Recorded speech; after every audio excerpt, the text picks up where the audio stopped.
नमस्कार सर्वांना. श्री स्वामी समर्थ मित्रांनो. तर मी आज खूप खूप लागलं आहे. मला नाही माहिती, मे महिन्याची सुट्टी पडली आहे मला. त्यामुळे कॉलेजला काही जाणं होत नाही. त्यामुळे मी घरीच असते सध्या तरी. त्यामुळे मला असं म्हणजे मी रील्स बघत होते, त्यावर असं आठवलं की मी एक रील्स बनवावी आणि त्याच्या तयारीला लागले होते.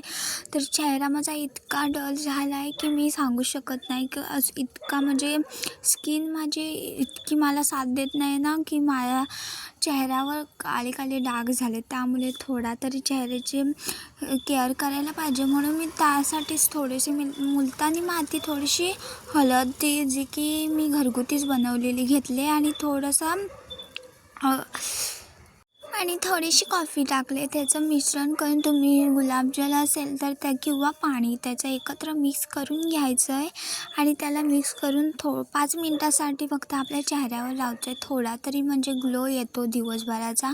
आणि जे आपली स्किन जी धूळ खाते ना, म्हणजे आपण धुलीत जास्त फिरत असलो किंवा तुम्ही गाडीवरनं ट्रॅव्हल करत असाल तर त्यामुळे स्किन आपली भरपूरच खूप डल दिसते. त्यामुळे ते आपल्या स्किनला प्रोटेक्ट करतं. त्यामुळे हा मास्क तर तुमच्यासाठी खरंच खूप बेटर आहे. आणि हाच मास्क स्वतः ग्लोईंगसुद्धा आहे. तो ग्लोसुद्धा करतो नंतरला.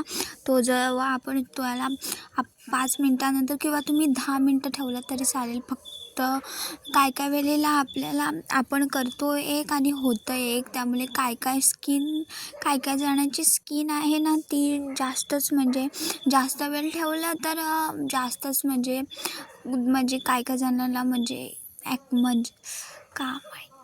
काय जणांना जास्त वेळ ठेवलं तर खाज वगैरे असं उठतं. त्यामुळे जास्त तर स्किनवर कोणती रेमेडी आयुर्वेदिक लावायची नाहीत, कारण का ती जरी आपल्या शरीरासाठी चांगले स्किनसाठी पण आहे, पण जास्त त्याचा आपण वापर केला आणि जास्त वेळ चेहऱ्यावर ठेवले तर चेहरा खूप आपला डल होऊ शकतो. म्हणून त्याला लिमिटेड लावायचं. जो वेळ असेल ना त्यामध्येच लावा, कारण का स्किन तुमची आहे तर खरी, पण स्किन आपली चेहऱ्यावरची खूप नाजूक असते. त्यामुळे तिला जरी तुम्ही किती काही लावला रेमेडी तरी ती त्याचा फायदा पण देते, तसंच तोटा पण करते. कारण का तुम्ही वेळेवर आहे ते. आता तसंही उन्हाळा पडला आहे त्यामुळे स्किनला तर खूप काळजी करायला लागते. त्यामुळे ही रेमेडी तुमच्यासाठी बेटर आहे असं वाटतं आहे. आणि माझी स्किन अशी डल आहे, त्यामुळे ज्याची कोणाची स्किन डल असेल तर हा रेमेडी नक्की लावा. जास्त काही 3च गोष्टी वापरल्या आहेत, 4 गोष्टी सॉरी. रोज वॉटर, थोडंसं पाणी. तुम्हाला रोज वॉटर नसेल टाकायचं तर पाणीसुद्धा घेऊ शकता. अशी तुमची मी जिथे जे टाकलं आहे ते तुम्हाला सांगितलेलंच आहे. आणि मला जर ती रील्स बनवायची होती, त्यामुळे मी आता ती शूट करायला चालले होते. आणि थोडा वेळ ती शूट करायचं म्हणजे 5 मिनटं थांबले होते, तोपर्यंत थोडाफार मोबाईल बघितला. तर का आता फ्लिपकार्टचं पहिलं ब्रँड बदललं आहे, म्हणजे त्याचं थीम बदललं आहे. काय लोक आपल्या ॲट्रॅक्टिव्ह म्हणजे थोडं स्वतःच्यात बदल करत जातात आहेत. आणि त्यानंतर मग मी ते मोबाईल बघून झाला आणि चेहरा धुवून घेतला तर थोडा तरी ग्लो करतो आहे. मला असं वाटते की माझा चेहरा ग्लो करतो आहे.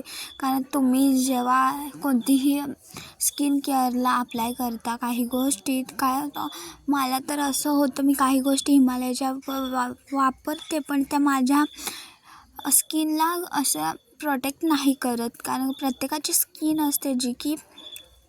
आणि खरं सांगायचं तर मी माझ्या स्किनला फेसवॉशशिवाय काहीच नाही लागत. तरी पण आता उन्हाळ्यात ना इतका डल झाला आहे ना चेहरा की मी काय सांगू. अक्षरशः रडू येतं मध्येच की माझी स्किन अशी का होते. कारण का खरंच मी इतकी रेमेडी लावते, घरगुती तर लावतेच, मध्येच दुर्लक्ष होतं. पण आता मे महिन्यात मी खरंच खूप असं स्ट्रिक्टली बनणार आहे की माझी स्किन चांगली व्हावी म्हणून. त्यासाठीच मी प्रयत्न करते. आणि त्यानंतर मी थोडीशी मेहंदी लावलेली आणि थोडासा मला मेकअप करायचा होता. मेकअप तर मी काही करतच नाही, मी फक्त कन्सिलर आणि कॉम्पॅक्ट लावते आणि थोडीशी पावडर, जी की मला खरंच राहू शकत नाही त्याशिवाय. आणि मेकअपसाठी मी काय यूज करते तर हा कन्सिलर रोजचा कन्सिलर यूज करते, जो माझ्या स्किनला खूप म्हणजे स्किनच्या कलरसारखाच आहे, जो की माझ्या स्किन म्हणजे आपले डार्क स्पॉट असतात ना ते घालवायस मदत करतो. त्यामुळे तो अप्लाय आधी करून घेतला मस्तपैकी. आणि तुमची पण डार्क स्किन असले तर तुमच्या स्किननुसारच तुमचा कन्सिलर निवडा, कारण का तो तुम्ही जेव्हा तुमच्या स्किनचं प्रोडक्ट चूज करताना तेव्हा तुमच्या स्किन टोनप्रमाणेच करा, कारण का तो कधी स्किनच्याच बरोबर तुमची साडी वेगळी, तुमचा म्हणजे हाताचा स्किन टोन वेगळा आणि तुमचा चेहऱ्याचा स्किन टोन वेगळा दिसतो.